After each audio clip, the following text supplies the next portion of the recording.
Hey, halo everybody. Ketemu lagi di podcast seri Italian GP. Ini gue postingnya agak cepet karena ternyata kita ini back to back. Minggu depan kita sudah ada race lagi. Dan parahnya adalah karena jeda liburnya 3 minggu, gosipnya jadi banyak banget. Oke, gosip pertama yang kita bahas adalah soal Pol Espargaro. Sebenarnya dia ini sudah bisa berdiri katanya, sudah bisa jalan dengan baik, cuman masalahnya adalah dia belum pernah tes di atas motor. Tetapi dia kekeh pengen turun di Mugello, jadilah dia ikut tes medis. Setelah diperiksa sama tim dokter, ternyata dia belum bisa turun di Mugello. Jadi perkiranya adalah dia bakal turun di Sachsenring atau di Assen minggu depan atau 2 minggu depan. Kalau sampai dia nggak bisa turun di Assen, ya udah dia baru bisa turun setelah jeda musim panas. Gue juga mau kasih tahu buat teman-teman yang merasa gue ada akun di IG. Gue tegaskan sekali lagi, gue nggak punya akun di IG ya, karena itu 3 tahun lalu itu sudah gue tutup gara-gara disuspend sama Masok Breaker, dan itu memang bener-bener permanen, udah nggak bisa, udah berapa kali di appeal, udah berapa kali dibanding nggak mau. Dan gue sendiri nggak tahu itu alasannya apa. Jadi kalau kalian ada yang merasa ada Mbak Yuni di IG, gue pastikan nggak ada ya. Itu cuman impersonate gue mengambil keuntungan dari image gue karena gue nggak punya akun IG. Jadi sekarang gue cuman punya akun YouTube @mbakyu aja, akun Twitter @mbakyu aja, dan blog mbakyuajalah.blogspot.com. Oke, sisanya nggak ada. Kalau ada akun fanpage Facebook @mbakyu aja, itu cuman buat auto post. Jadi kalau kalian mau interaksi di situ, mau ngamuk-ngamuk kayak di situ, mau ngapain, gue nggak bakal gubris. Kenapa? Karena gue udah nggak punya akses ke grup Meta. Gue udah nggak punya akun Facebook, nggak punya akun IG, gara-gara emang sudah disuspend permanen sama si Masok Breaker itu. Makanya gue anti banget. Admin akun udah berapa kali mencoba untuk banding dan memang nggak bisa. Dan gue udah nggak mau ngurusin itu. Kenapa? Karena gue males dibatasi harus posting apa. Sementara kalau gue di Twitter, admin akun kayaknya punya hubungan baik sama petingginya Twitter, jadi nggak terlalu gampang buat disuspend sana sini. Dia gampang bandingnya. Kemarin aja buka akun aja gampang. Coba bayangkan itu sudah suspend permanen loh. Dibuka sama yang punya langsung yang buka. Jadi emang kalau kalian mau interaksi ya interaksinya ke Twitter. Di situ juga kalian bisa lihat gue ya shit posting macam-macam lah yang gue bahas, yang gue nggak bahas di blog ada, gue curhat ada, ya gue komentar sana sini ada. Di situ adalah tempat gue segala macam lah. Oke? Okay?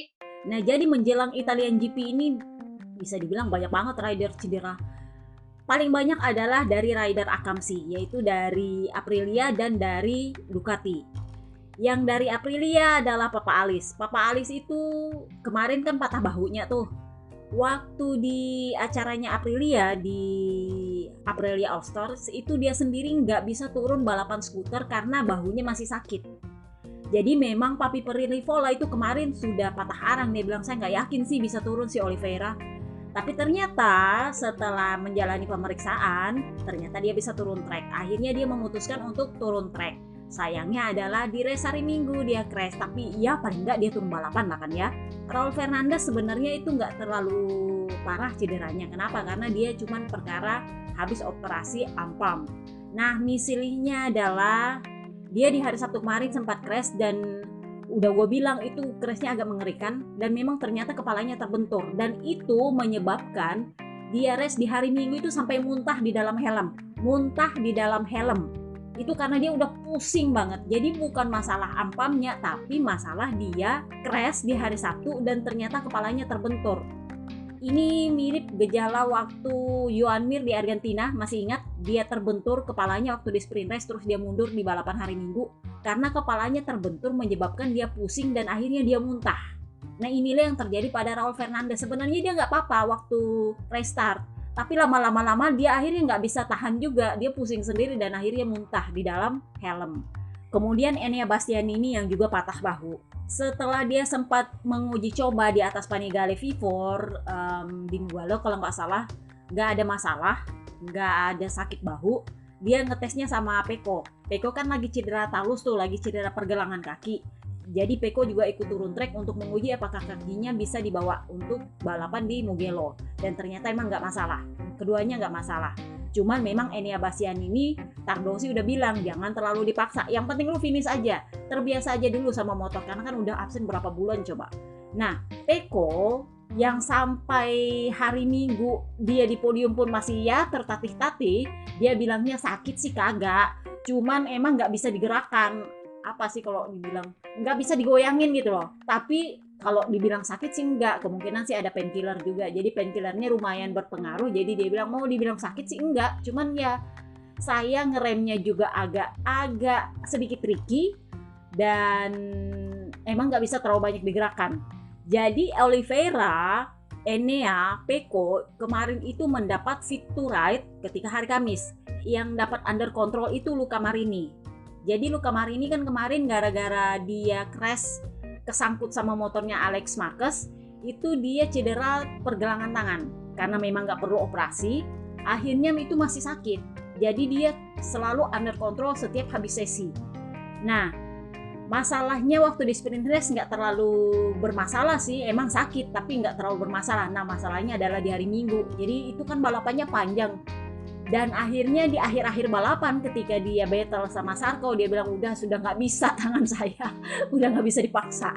Jadi udah kayak gitu, dia bilang mau nangis sih karena kan kesempatan untuk dia mempertahankan podium, tapi udah nggak bisa, emang udah tangan dia udah nggak mau dipaksa, udah kayak gitu, udah full dia pakai.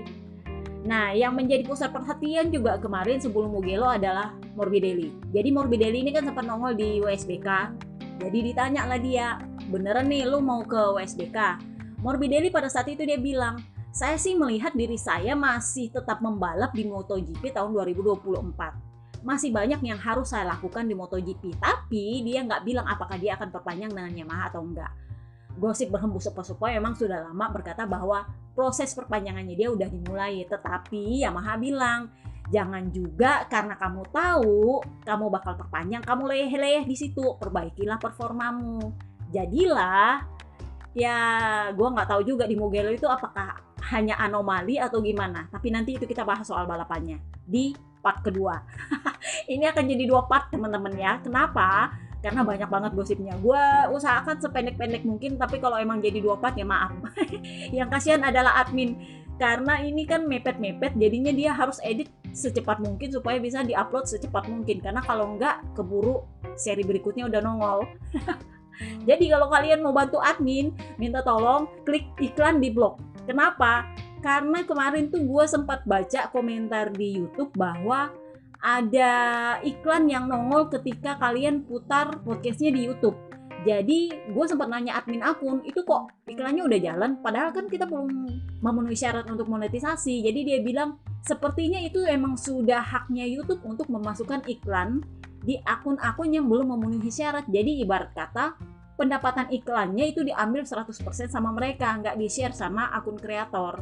Jadi dia bilang ya kita emang nggak akan dapat apa-apa karena memang kan subscriber kan belum dapat, belum lagi gue nggak tahu apa lagi, katanya ada 2 syarat gitu, ada lagi 1 yang emang nggak memenuhi syarat. Jadi dia bilang ini ketentuannya YouTube dan memang haknya mereka, nggak bisa juga dihalangi kecuali harus di private channelnya. Nah masalahnya kalau di private kan kalian nggak bisa dengar nanti, jadi ya udahlah. Kalau kalian mau bantu admin tolong klik iklan yang ada di blog itu aja. Lanjut, kita kembali lagi soal Morbidelli. Jadi Morbidelli bilang gini, sebenarnya nggak ada yang perlu diributin sih, cuman kalian aja media yang ribut banget gitu loh. Kalau saya perpanjang, saya pasti perpanjang. Kalau nggak perpanjang ya enggak. Tapi kalian sudah duluan ribut bahwa saya bakal ke WSBK. Jadi ya kalau menurut saya itu semacam ya cambukan lah untuk saya memperbaiki diri. Jadi dia bilangnya kayak gitu aja. Tapi waktu selesai nonton WSBK di Misano itu sempat diwawancara dan dia bilang saya melihat diri saya masih di MotoGP tahun 2024 karena itu memang cluenya bahwa dia akan perpanjang. Yang menjadi masalah adalah Fabio Di Gianantonio. Kalau kalian lihat Tony Arbolino itu unggul di Moto2, sudah gue bilang Opa Pernat itu punya alasan untuk membawa anak didiknya yang satu ini menemani Enea Bastianini di Ducati. Channelnya Opa Pernat itu cuma Ducati, nggak bisa ke tempat lain. Jadi ya memang aturannya adalah dia harus masuk di race ini. Kenapa? Karena Pramac itu adalah tim satelit kelas 1. Yang bisa masuk di situ adalah kalau lu Jordan. Nah, kalau Tony Arbolino Jordan, ya bisa dia masuk di Pramac. Karena kan Peko kemarin masuk Pramac. Masih ingat? Jadi memang kalau Tony Arbolino bisa Jordan Moto2, dia bakal langsung ke Pramac dan dia layak untuk itu. Tapi kalau dia nggak jurdun dan Opa Pernat memaksa, ya terpaksa Di Giannantonio disingkirkan. Dan itulah kenapa Di Giannantonio memang berusaha keras kemarin, tapi ya you know lah. Dia sempat berusaha ngintil sama Papa Lucas, sampai Papa Lucas ngamuk-ngamuk kemarin tuh. Itu gara-gara memang dia berusaha untuk mempertahankan seatnya. Karena memang Tony Arbolino ini emang sudah waktunya untuk dibawa naik pangkat. Nah, ngomongin soal seatnya Ducati, Jorge Martin ditanyain lagi nih, katanya kamu bakal perpanjang ya tahun depan. Martin bilang, ya kalau secara strategi memang saya niatnya adalah ingin tim pabrikan Ducati, tetapi ya saya tetap membuka peluang untuk ke pabrikan lain. Dia ditanya, kira-kira kalau lu ke Aprilia menggantikan Alex Espargaro, kan papa kembar itu bakal pensiun setelah 2024 kan habis kontrak dia tuh. Dia berencana untuk pensiun. Jadi gosip berhembus sepoi-sepoi, papa kembar itu mau merekomendasikan Jorge Martin untuk menempati posisi dia, meskipun Papi Rivola berencana untuk memasukkan Oliveira. Faktanya adalah Oliveira sekarang kan masih setengah mati tuh, cedera kiri kanan. Ya, manajer timnya bilang lagi sial aja. Jadi kemungkinan besar Papa Kembar memberikan rekomendasi kepada Jorge Martin. Masih ingat Papa Nina kemarin kan masuk Aprilia atas rekomendasi dia. Kenapa? Karena dia memang kaptennya Aprilia, dan menurut gue setelah balapan minggu kemarin dia layak memang jadi kaptennya Aprilia. Dengan tumitnya yang bermasalah segala macam sampai berdarah-darah, dia masih bisa finish sebagai Aprilia terbaik. Jadi memang menurut gue wajar dia jadi kapten. Jadi rekomendasi dia itu akan sangat diperhitungkan oleh Rivola. Dan kalau menurut gua, Jorge Martin masuk ke Aprilia itu adalah tambahan baru untuk dalam tanda kutip mencuri rahasianya Ducati. Bener? Jadi ya menurutnya Jorge Martin sih, saya menganggap Alex Espargaro itu sebagai kakak saya. Karena memang dialah yang menjadi mentor saya waktu saya masih di awal-awal balapan. Jadi memang kalau kalian dengar podcast zaman kapan ya, kayaknya tahun lalu gue pernah bahas gitu. Jorge Martin pernah bilang kalau nggak ada Alex Espargaro, dia mungkin nggak ada di karirnya yang sekarang. Karena Alex Espargaro lah yang dalam tanda kutip ngangkat dia, mungut dia. Jadi Jorge Martin bilang Alex Espargaro itu saya anggap kakak, dan tahun 2025 saya memang belum tahu masa depan saya akan bagaimana, tapi saya terbuka untuk semua opsi itu. Nah, yang jadi pembahasan juga tahun 2025 Mir habis kontrak, Marc Marquez habis kontrak, jadi dibahaslah semua. Jangan lupa Fabio Quartararo juga habis kontrak. Gosip terbarunya adalah Fabio Quartararo putus kontrak dari manajernya Eric Mahe. Jadi kesepakatannya adalah mereka akan menjadi rider dan manajer hingga akhir kontraknya Eric tahun 2024. Jadi segala sesuatu mengenai Fabio Quartararo yang masih dalam kurun waktu 2024, oke? Jadi misalnya sponsorship atau apa segala macam, tetapi jeda waktunya masih sampai 2024, itu urusannya Eric Mahe. Tetapi 2025 itu Fabio Quartararo yang katanya akan menanganinya sendiri. Katanya nih ya, akan menanganinya sendiri. Dan itu artinya kontraknya kalau mau perpanjang sama Yamaha, itu akan dia urus sendiri. Atau apakah dia akan pindah pabrikan atau pindah tim, itu akan dia urus sendiri. Jadi Eric Mahe gak akan tahu dia bakal kemana, akan bagaimana, mau kemana. Gue sih curiganya, tapi semoga gue salah, gue curiganya adalah dia mau gabung sama manajemennya Marc Marquez. Gue curiganya, di bawahnya Jamie Martinez. Gue sih curiganya, cuman ini cuman masa transisi doang.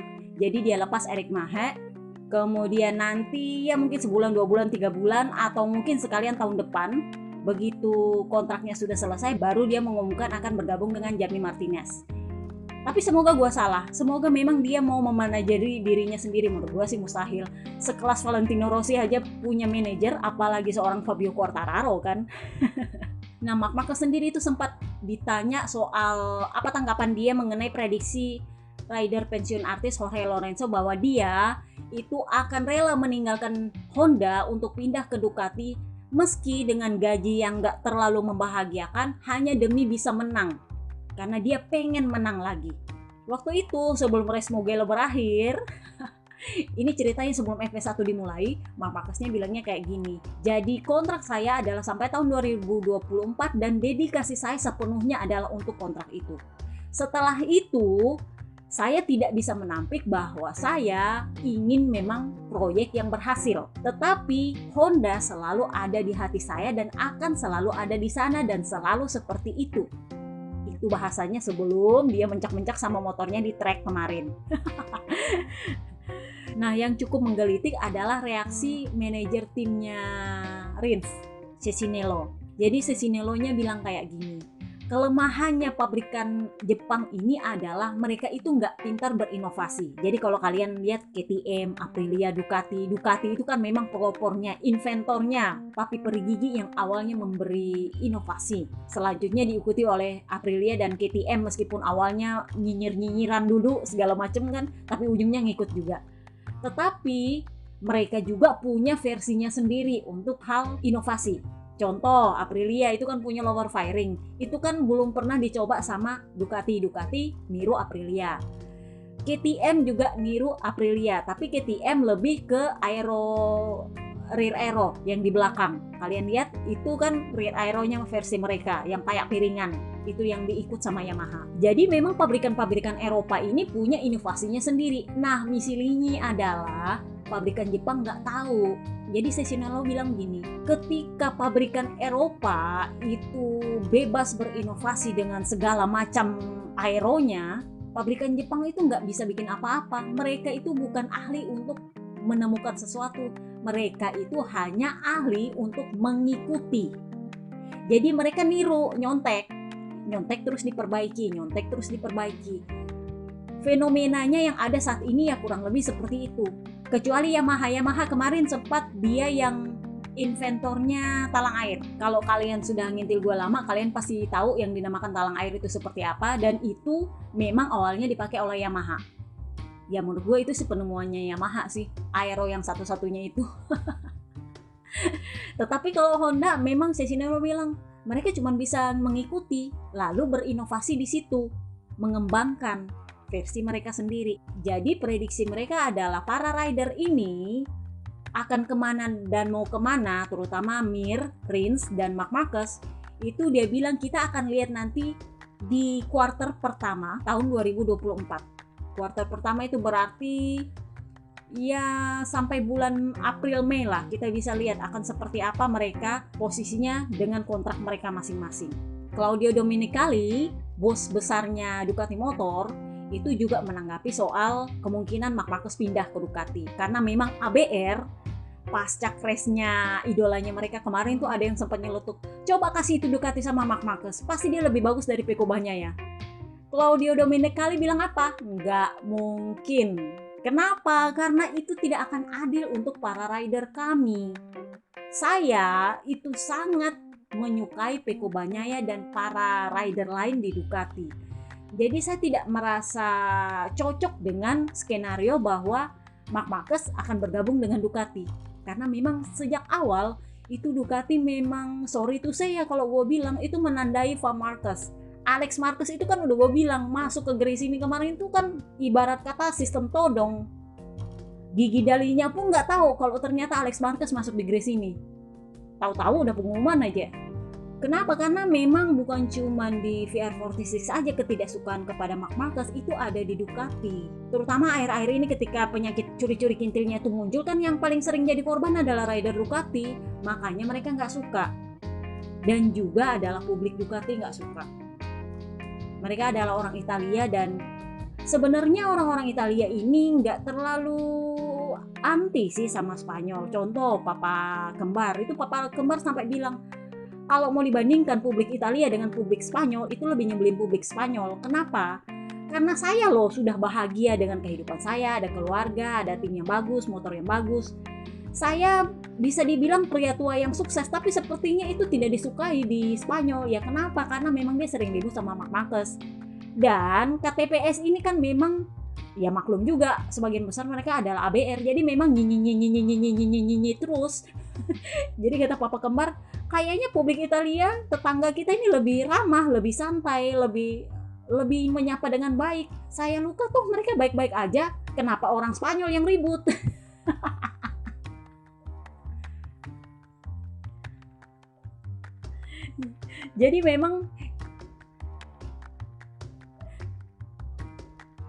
Jadi memang kemarin papa kembar itu jadi pertanyaan ketika FP1 dia masuk pedok dia nangis. Orang kan jadi bertanya-tanya, dia kenapa nangis? Karena di hari Kamis itu nggak ada pengumuman medis apapun soal Alex Espargaro, papa kembar.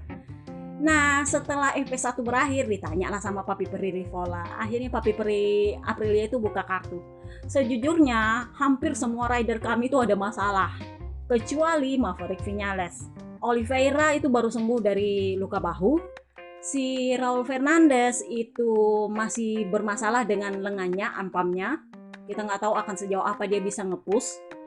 Sama juga soal Lorenzo Savadori juga dia itu ada masalah ampam.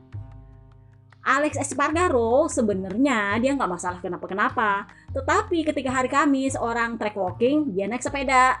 Nah, naik sepeda dia bawa HP, jumpalitan lah dia, kena lah tumitnya kebentur, luka lah itu tumit. Itulah kenapa orang di Spanyol sibuk mengkritik dia. Lu sepedaan pakai HP kan emang salah sih. Itu juga Alex Espargaro minta maaf sama timnya. Saya minta maaf karena itu memang kesalahan yang sangat bodoh, nggak boleh. Tetapi Aprilia nggak juga masalahin, toh publik Italia juga nggak masalahin, nggak masalah. Yang ribut adalah publik Spanyol.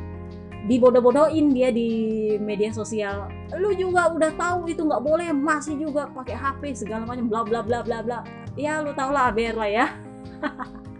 Karena memang papa kembar ini menjadi sasaran ABR ketika dia sudah bilang, Marc Marquez bayar aja itu penalti, nggak usah jadi pengecut. Masih ingat? Disitulah dia menjadi targetnya ABR. Jadi waktu ketahuan dia jatuh gara-gara naik sepeda pakai HP, ya jadi bulan-bulanan lah dia. Jadi papa kembar tuh bilang, orang Spanyol tuh nyebelin, orang bahagia nggak suka, saya nggak bahagia lebih nggak suka lagi. Coba lihat orang Italia, santai aja, baik-baik aja, padahal saya kerja sama mereka, performa saya pengaruhnya sama mereka, tapi mereka nggak kenapa-kenapa sama saya. Tapi ya begitulah. Nah, yang kasihan adalah Mir. Mir ini kan memang adalah rider yang memang waktu di Lemang dia udah putus asa banget. Dia udah bilang, saya melihat diri saya sendiri dalam keadaan yang sangat mengenaskan. Saya sudah nggak tahu saya mesti bagaimana. Saya butuh bimbingan dari Honda untuk memberikan saya clue bagaimana caranya mengendarai motor ini dengan baik. Kenapa? Karena begitu saya mengendarai motor ini dengan gaya saya memang bisa cepat, tapi begitu bisa cepat saya crash. Selalu begitu dan selalu begitu. Jadi Paco Sanchez itu bilangnya kayak gini, itu cuma masalah adaptasi saja. Namanya juga baru tahun pertama. Nanti tahun kedua baru bisa dikritisi. Kenapa adaptasinya lama sekali? Tapi ini kan sekarang baru setengah musim dan Honda ini memang bukan motor yang mudah. Bahkan seorang Marc Marquez pun kesulitan. Jadi kalian tidak bisa mengharapkan seorang Joan Mir lebih gampang adaptasi daripada Marc Marquez. Logikanya kan begitu, bener? Ya bener juga. Kalau seorang Marc Marquez yang udah bangkotan di Honda dan motor itu notabene dibangun untuk Marc Marquez seorang, ini sama dengan Yamaha. Kalau dia sendiri aja susah buat menangani motornya, apalagi yang baru bergabung coba. Jadi katanya Paco Sanchez, ya kalian mau mengharapkan apa dari Joan Mir? Kalian mau minta dia adaptasi sementara Marc Marquez aja setengah mati di sana, kalian mau suruh dia adaptasi luar biasa, ya nggak bisa. Itu kalau sudah tahun kedua baru kalian boleh kritik. Kalau sekarang Marc Marquez aja masih setengah mati, kalian mau maksa lagi sama Mir, kurang lebihnya ya begitu. Masuk di akal juga sih, iya. Sementara Quartararo, ya gue bisa memaklumi lah, sudah frustasi mereka. Jadi kalau Marc Marquez bilang dia datang ke Mugello tanpa ekspektasi apapun karena memang dia punya PR sama Honda waktu di Lemang adalah gimana caranya cari setup yang bagus untuk sasis Kalex. Itulah kenapa dia datang ke Mugello itu tanpa ekspektasi lebih. Kenapa? Dia bilang saya lihat dulu Honda hasil kerjanya gimana selama 3 minggu, baru kita bilang ini gimana-gimana. Sekarang sih saya nggak ada ekspektasi karena saya belum tahu ini motornya akan jadi seperti apa. Beda lagi dengan Quartararo. Stectaronya bilang begini, saya sih nggak ada ekspektasi apa-apa. Kenapa? Karena memang Yamaha nggak ngapa-ngapain. Nggak ada yang berubah. Di Lemang itu saya pakai setup tahun 2019. Jadi kalau di Mugello saya berencana memakai setup tahun lalu karena itu yang berhasil. sejauh yang saya tahu tidak ada part baru yang akan nongol di Mugello. Jadi ya saya memang nggak ada ekspektasi apa-apa. Pokoknya ya gitu aja deh. Nah, yang kasihan di hari pertama kemarin adalah Mir. Mir ini udah bisa dibilang sudah datang ke Mugello itu udah dengan putus asa. Oke, jadi dia pakai sasis Kalex 2. Ternyata nggak ada yang dia pakai. Jadi sasis Kalexnya 2 itu nggak ada yang dia pakai. Dia pakai sasis Honda di hari pertama. Dan itu pun dia tetap jatuh. Tetap crash dan berakhir telapak tangannya yang bagian kelingking itu retak. Jadi kalau kalian masih ingat podcast Portimao yang gue bilang ini di mana letak patahnya jempolnya Marc Marquez, karena kan dia jatuhnya kan kelingking duluan. Nah, posisinya Joan Mir itu waktu jatuh kayak gitu juga, kelingkingnya duluan jatuh dan itu retak. Jadi sebenarnya itu masih bisa dipaksa kalau mau dipaksa. Tetapi Joan Mir memutuskan untuk mundur dan mengambil penyembuhan karena dia pengen bisa turun trek di Sachsenring. Jadi mending dia mundur lebih cepat, nggak mau memaksakan tulangnya supaya bisa pulih lebih cepat dan dia bisa turun trek full lagi di Sachsenring. Karena dia khawatirnya kalaupun dia paksa turun di hari Sabtu, takutnya malah tambah parah, ujungnya juga balapannya amburadul. Jadi mending dia mundur duluan dari Italian GP. Nah, yang menarik di hari pertama kemarin adalah soal seperti biasa, Kang Kintil. Jadi memang sore-sore itu dia memang mencoba untuk mencari korban. Dan yang jadi korbannya adalah Papa Nina, satu-satunya rider yang fit di Aprilia. Dan memang waktu itu sejak FP1 memang Papa Nina lumayan bagus. Jadi di FP2 dia udah ngincer nih. Dia ngincer karena dia nggak mungkin ngincer Quartararo, dia ngincer Neng Vina. Nah, masalahnya adalah ini adalah kejadian yang sama beberapa tahun yang lalu. Ketika Papa Nina masih di Yamaha, dikintir sama Marc Marquez. Nah, sama juga dan kejadiannya persis sama, nyaris nabrak ban belakang. Kenapa? Karena Papa Nina kan punya garis ngerem yang memang berbeda. Jadi posisinya adalah Marc Marquez kan hobinya late braking, sementara dia itu ngerem lebih awal. Entah gimana lah modelnya, karena kan dia pakai Aprilia. Jadi memang dia hampir menabrak ban belakangnya Papa Nina. Dan sudah gue bilang, yang menjadi kontroversi dari Marc Marquez ini adalah karena dia kalau ngintil itu ambil untungnya banyak banget. Itu yang bikin orang gak suka. Jadi hasilnya kemarin dia ngintil Papa Nina, dia mencetak waktu di atasnya Papa Nina. Dan setelah itu Papa Kembar masuk, Luca Marini masuk, segala macam. Akhirnya Papa Nina keluar dari area Q2, harus masuk di Q1. Sementara Marc Marquez masih bertengger di Q2, jadi memang ambil untungnya terlalu banyak. Kan ini udah gue bahas dari 2 tahun lalu. Sebenarnya ngintil ini nggak masalah, tapi yang masalah adalah 1, berbahaya, 2, ngambil untungnya banyak banget. Jadi Papa Nina bilang gini, saya sih sebenarnya nggak masalah dikintil. Cuman itu adalah contoh yang buruk untuk para rider Moto3. Kenapa? Karena itu berbahaya. Kita itu menetapkan aturan soal kintil mengintil sama rider Moto3, tapi faktanya kita malah kintil mengintil. Dan ini adalah top rider. Jadi Papa Nina bilang, ya terserah lah kalau besok ada orang kintil-kintil lagi, terserah siapa yang mau kintil gua ngerem, ya udah, lu nabrak kayak di situ, lu mau apa kayak, gua nggak peduli. Saya akan ngerem di tempat saya ngerem. Mau motor goyang kayak, mau apa kayak, terserah. Lalu Marc Marquez bilangnya apa? Maaf, curi kintil orang itu adalah kekuatan saya saat ini. The power of kintil. Jadi dia bilang, saya nggak punya kekuatan lagi, motor saya udah nggak bisa diapa-apain. Jadi kekuatan saya adalah gimana caranya supaya saya bisa ngikut orang dan saya mengambil keuntungan dari situ. ABR kembali lagi keluar pembelaan. Kan selama ini Marc Marquez dikintil dan dia selalu keberatan dan kalian nggak pernah peduli. Sekarang Marc Marquez ngintil, kenapa kalian ribut? Dek, beda dek. Kalau dulu Marc Marquez dikintil, yang ngintil siapa? Banter Papa Kembar, paling jauh Jorge Martin. Marco Bez ada ngintil dia? Kagak. Peko ada ngintil dia? Kagak. Neng Vina ada ngintil dia? Kagak. Semua korbannya dia yang sekarang itu hampir nggak pernah ngintil dia di masa lalu. Tetapi sekarang yang ada mereka jadi korban kintilnya Marc Marquez. Jadi kalau dulu Marc Marquez bilang why always me, sekarang korban-korbannya bilang why always you. Kenapa selalu kamu? nggak bisa ke orang lain yang ngintil. Mungkin mereka lebih ikhlas kalau ada rider ya mungkin rookie lah, ya namanya orang baru belajar bawa MotoGP kan, kalau ngintil mungkin mereka masih ikhlas kayak zamannya Jorge Martin kan dulu ngintil-ngintil ya masih ikhlas, Luca Marini ngintil-ngintil masih ikhlas. Kenapa? Karena mereka masih rookie.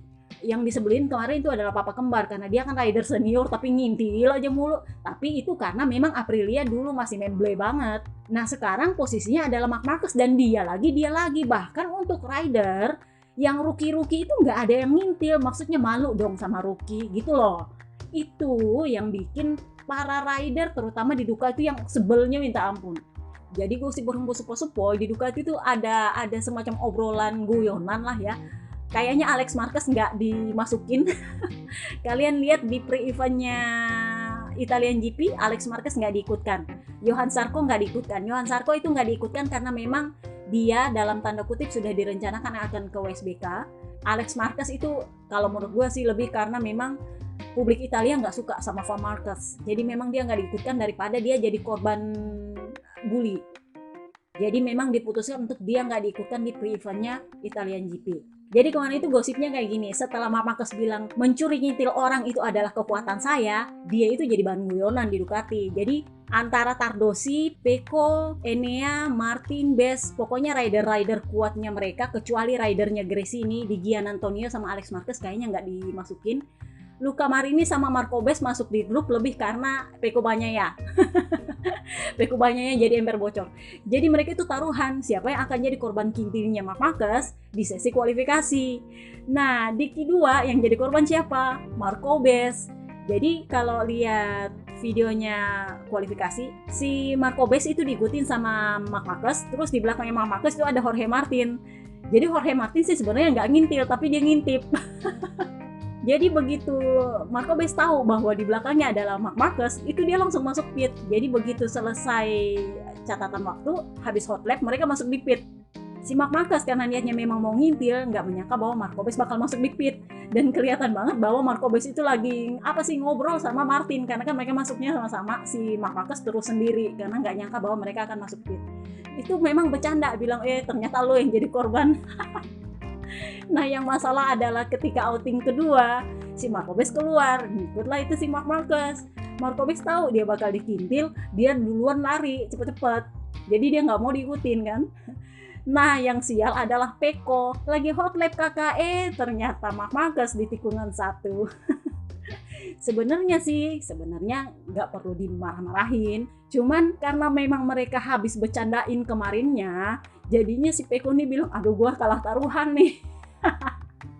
Jadi terpatri di otaknya itu bahwa dia ini bakal nyuri kintil, terserah lu mau dapat siapa, lu pasti curi kintilnya orang. Jadi itulah kenapa si Pecco itu ngamuk-ngamuk, nunjuk-nunjuk otak lu mana, pakai otak dong kalau mau cetak waktu.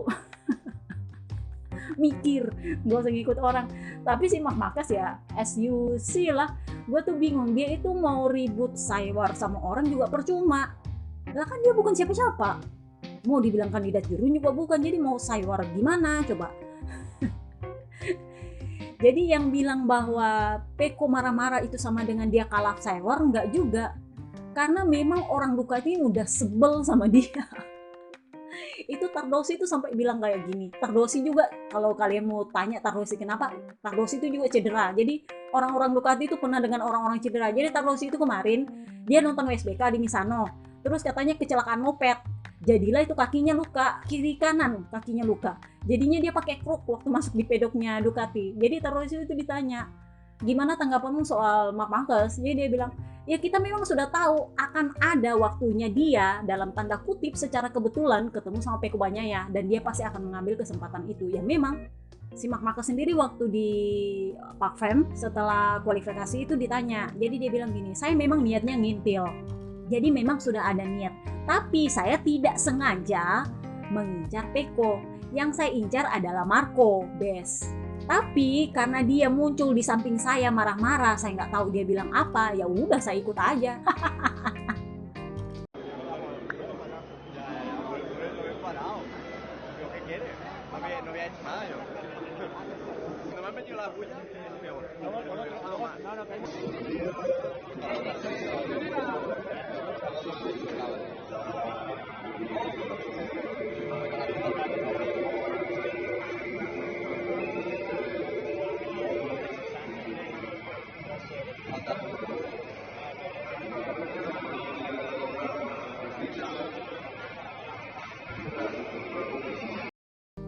Dan dia juga sempat ngomong sama si Peko.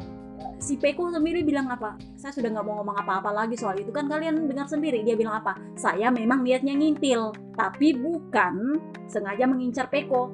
Dalam arti, ya kita nggak tahu dia sebenarnya beneran nggak sengaja ngincar Peko atau memang sebenarnya ngincar Peko, tapi memang niatnya adalah ngintil. Kalau soal penalti bukan urusan saya, itu bukan tugas saya untuk kasih penalti atau enggak, itu urusannya steward. Saya sudah nggak mau campur soal itu.